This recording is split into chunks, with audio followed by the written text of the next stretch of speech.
Hello friends, welcome back to my channel the mom and ডুগুশো। আর আজকে নিশ্চয়ই প্রথমটা দেখে বুঝতেই পারছো কোনো রেসিপি তোমাদের সাথে শেয়ার করতে চলেছি।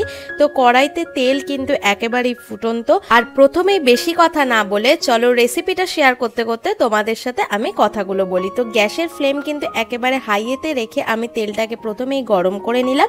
আর এদিকে কিন্তু আমি একটা কাচের পাত্রের মধ্যে কিছু রিং দেখো পেঁয়াজ কাট করে রেখেছি, যেটা কিন্তু আমি এই কাচের পাত্রতে রেখে দিলাম।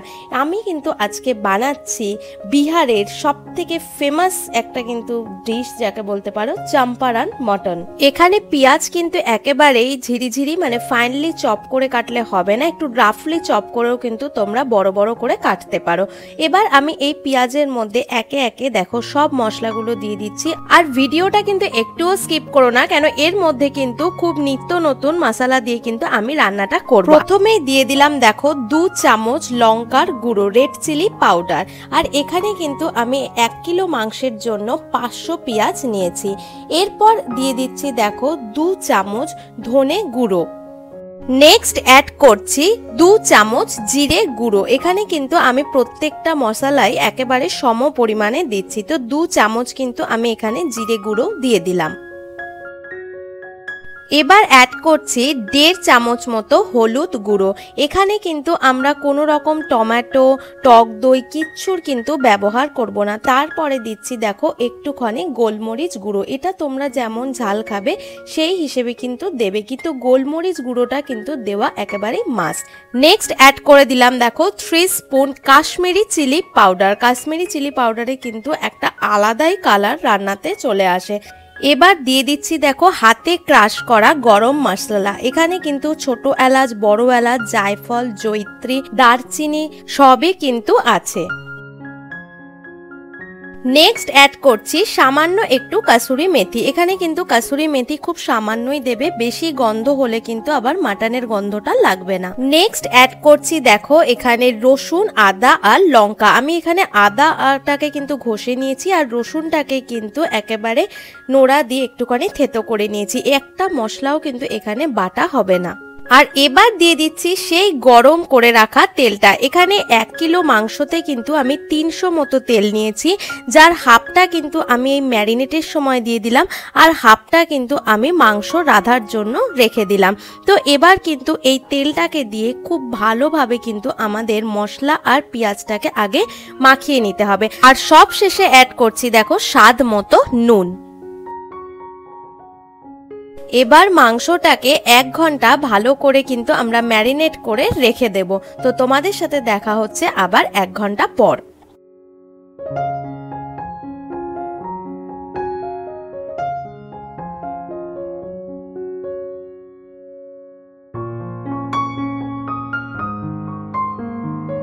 এবার রান্নায় ফোড়নের জন্য দেখো আমি নিয়েছি এখানে কিছুটা গোটা রসুন, আর নিয়েছি দেখো কিছুটা শুকনো লঙ্কা আর তেজপাতা, আর নিয়েছি দেখো কিছু গোটা গরম মশলা, যার মধ্যে কিন্তু রয়েছে জায়ফল, জয়িত্রী, দারচিনি, গোলমরিচ, লবঙ্গ, সাজিরে, ছোট এলাচ, বড় এলাচ, এই সব কিছু। আর নিয়েছি দেখো 2টো একেবারে গোটা রসুন।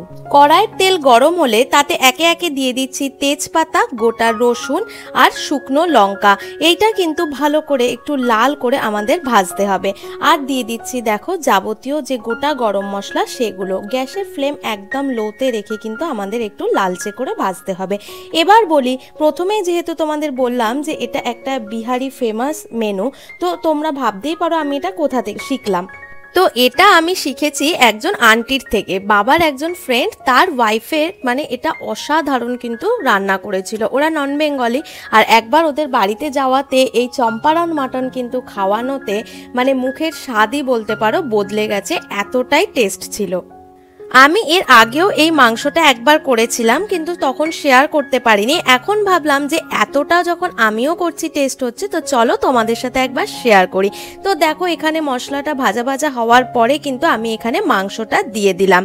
আর অ্যাড করে দিলাম 2টো গোটা রসুন। এটা কিন্তু বলতে পারো চম্পারনের মেন ইনগ্রেডিয়েন্টস। তো মানে অনেক মাটনের কিন্তু আমি রেসিপি রান্না করেছি, কিন্তু প্রত্যেকটাই যেন সেই ঘুরিয়ে ফিরিয়ে একই রকম স্বাদ লাগে, কিন্তু এটার স্বাদ একেবারেই কিন্তু আলাদা। তোমরা নিজেরাও দেখলে কিন্তু এর মধ্যে কত কিছু কিন্তু গোটা গরম মশলা দিতে হলো। এবার এতে দেখো অ্যাড করে দিচ্ছি আমি কিছুটা পরিমাণ মিট মশলা। যেহেতু এটা আমার 1 কিলো মাংস ছিল, তো এই কারণে হাফের বেশি মশলা কিন্তু আমি এর মধ্যে অ্যাড করে দিলাম।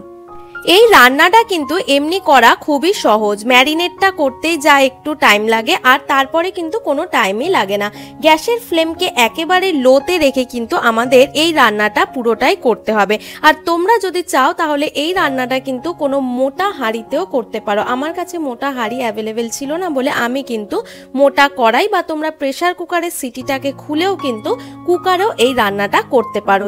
এবার আমি ঢাকার চারধারে দেখো একটুখানি আটা কিন্তু লাগিয়ে দিয়েছি। তোমরা মাটির হাঁড়িতে করলেও কিন্তু তাতে যেন উপযুক্ত ঢাকা তোমরা পাও সেই বুঝে কিন্তু রান্না করবে। একেবারে আধ ঘন্টা পরে দেখো আমি তোমাদের সামনে আবার এই আটাটা খুলে কিন্তু মাংসটাকে একবার দেখাচ্ছি। দেখো আধ ঘন্টা পরে মাংসটার মধ্যে কিন্তু কতটা গ্রেভি হয়ে গেছে। আমরা কিন্তু এক ফোঁটাও এখানে দেখলে জল ইউজ করিনি, পুরোটাই কিন্তু পেঁয়াজের রসে এই রান্নাটাতে গ্রেভিটা হবে। তো এখনো কিন্তু মাংস কষানো অনেকটাই বাকি আছে। আবার কিন্তু আমি একটু নাড়াচাড়া করে এটাকে আবার প্রায় আধ ঘন্টা 40 মিনিটের জন্য ঢাকা দিয়ে দেব। আধ ঘন্টা 40 মিনিটেরও বেশি টাইম পরে কিন্তু দেখো আমি ঢাকা খুললাম, আর এবার দেখো মাংসতে গ্রেভিটা কতটা সুন্দর লাগছে। আমি জানি না তোমাদের ক্যামেরাতে কতটা বোঝাতে পারছি বা ফ্ল্যাশ দিয়ে আমি কতটা কালার বোঝাতে পারছি, কিন্তু তোমরা বললে বিশ্বাস করবে না, মাংসটা কিন্তু একেবারেই পুরো ব্ল্যাক হয়ে গেছে। আর দেখো গ্যাসের ফ্লেম একেবারে লোতে রেখে কিন্তু 1-1.5 ঘন্টার মধ্যে মাংসও কিন্তু একেবারে সফট হয়ে গেছে। তো চলো এবার সার্ভ করে ফেলি।